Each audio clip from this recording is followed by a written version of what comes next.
শহর শুধু তার দালান কোঠা বা রাস্তা দিয়ে চেনা যায় না, চেনা যায় তার ইতিহাস, স্মৃতি আর সংগ্রামের নিঃশব্দ ধারাবাহিকতায়। কলকাতা ঠিক তেমনই এক শহর, যার প্রতিটি কোণা, প্রতিটি অলিগলি যেন ইতিহাসের এক জীবন্ত পাতা। এবং আজ আমরা আপনাদের জানাবো কিভাবে শহরের বিভিন্ন প্রান্ত থেকে এই ঐতিহাসিক সংস্কৃতি ভবনে পৌঁছানো যায়। মূলত 3টি পথ আমরা তুলে ধরব, যা আপনাকে সহজে গন্তব্যে পৌঁছাতে সাহায্য করবে। গিরিশ পার্ক মেট্রো স্টেশন থেকে, হাওড়া স্টেশন থেকে এবং শিয়ালদাহ স্টেশন থেকে। চলুন তাহলে দেখে নেওয়া যাক।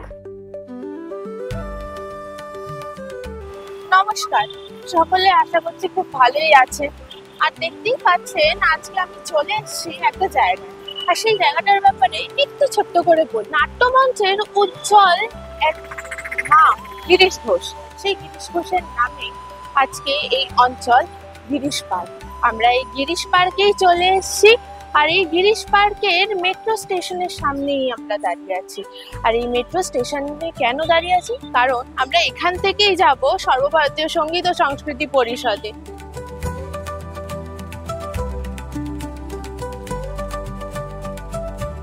হাওড়া ব্রিজ কলকাতা শহরের গর্বে যেটা প্রথমেই মাথায় আসে সেটা হলো এই হাওড়া ব্রিজ। এশিয়ার সবথেকে ফার্স্ট নোবেল প্রাইজ যিনি প্রাইজ পেয়েছিলেন রবীন্দ্রনাথ ট্যাগর, ওনার নামকরণে আমাদের এই ব্রিজের নাম হচ্ছে রবীন্দ্র সেতু।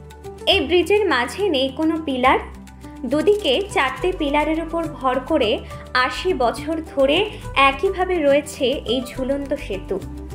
নাটবোল্ট ছাড়াই 1943 সালে ব্রিটিশ আমলে তৈরি এই ব্রিজ দিয়ে প্রতিদিন 3 লাখ যানবাহন ও 4.5 লাখ পথচারী যাতায়াত করেন। তো আজকে আমি হাওড়া স্টেশনে চলে এসেছি। তো চলুন দেখা যাক, আমরা আজকে সর্বভারতীয় সঙ্গীত ও সাংস্কৃতিক পরিষদ যাব। তো কি করে যাব আমি একটু বলে দিচ্ছি আপনাদেরকে। আমরা এই হাওড়া স্টেশন থেকে এই 215 বাস ধরবো, ঠিক আছে? 215 বাস ধরে আমরা একেবারে শ্রীমানি বাজার নামবো, ঠিক আছে?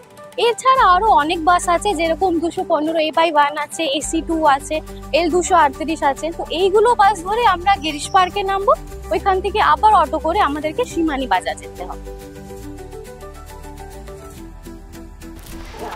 गाड़ी संख्या 34136 शियालदह राजपथ लोकल कुछ ही समय में प्लेटफॉर्म क्रमांक 18 से चल। নমস্কার, আজকে আমরা যাব হচ্ছে সর্বভারতীয় সঙ্গীত ও সংস্কৃতি পরিষদের অফিসে। আপনারা দেখতেই পাচ্ছেন এখন আমরা শিয়ালদায় রয়েছি। তো শিয়ালদা থেকে আপনারা কিভাবে যাবেন? শিয়ালদা থেকে আপনারা ডাইরেক্ট 240 বাস ধরে চলে যাবেন শ্রীমানি মার্কেট, সেখান থেকে আমাদের অফিসে আপনারা যেতে পারবেন। শুনে নেব আজকে আমরা শিয়ালদার সম্পর্কে কিছু। কলকাতার বুকে স্পন্দনের মতো কম্পিত হয় যে নাম, তার নামই হলো শিয়ালদা। 1862 সালে এই শিয়ালদা স্টেশনে যাত্রা শুরু হয়। এটি এখন পূর্ব ভারতের রেলওয়ে সব থেকে ব্যস্ততম একটি স্টেশন। প্রতিদিন লক্ষ লক্ষ মানুষের আনাগোনা হয় শিয়ালদা স্টেশন। শিয়ালদা স্টেশনটি শহরটিকে বেঁধে রেখেছে এক অনন্য বন্ধনে। ট্রেনের শব্দ, মানুষের ভিড়ে বয়ে চলেছে এখনো শতাব্দীর ইতিহাস। এছাড়াও বলে রাখি আপনারা আর কিভাবে যেতে পারবেন। শিয়ালদা থেকে বেরিয়েই সামনে রয়েছে ব্রিজ। ব্রিজে উঠে আপনারা বাস বা অটো ধরে চলে যেতে পারেন সুখিয়া স্ট্রিট। সুখিয়া স্ট্রিটে আমাদের সব থেকে নিয়ারেস্ট ব্রাঞ্চ রয়েছে, আপনারা চাইলে ওখানে আসতে পারেন। ওখান থেকে আমরা আপনাদের মেন অফিসে নিয়ে যেতে পারবো। মেন অফিস আমাদের সুখিয়া স্ট্রিট অফিস থেকে মাত্র 2 মিনিটের ডিস্টেন্সে রয়েছে।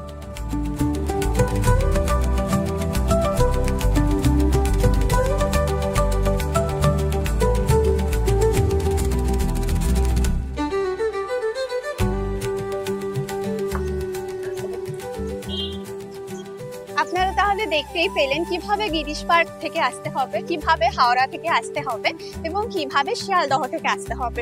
আপনারা এই 3টে রুটে যে কোনো একটা দিয়ে আসুন না কেন, আপনাকে এখানে এসেই আসতে হবে। এটা হচ্ছে শ্রীমানি মার্কেট বাস স্টপ।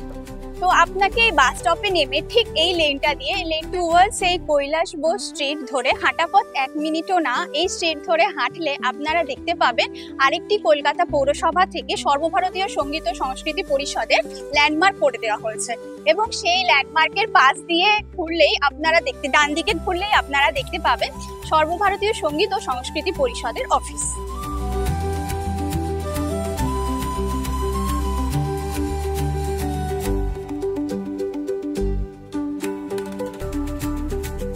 চলে এসেছি আমাদের সর্বভারতীয় সঙ্গীত ও সংস্কৃতি পরিষদের একদম মেন অফিসের সামনে। এটা আমাদের মেন অফিস এবং আমাদের শুধুমাত্র এই অফিস নয়, আরও অনেক অফিস আছে। যেমন নিয়ার বাই অফিস হচ্ছে আমাদের সুখিয়া স্ট্রিটে এপিসি বোস রোড। এছাড়াও আমাদের আরও অফিস আছে যেমন ব্যারাকপুর, বেলঘরিয়া, শিলিগুড়ি, এবং বিদেশেও আমাদের প্রচুর অফিস আছে যেমন আমেরিকা, বেলজিয়াম ইত্যাদি ইত্যাদি।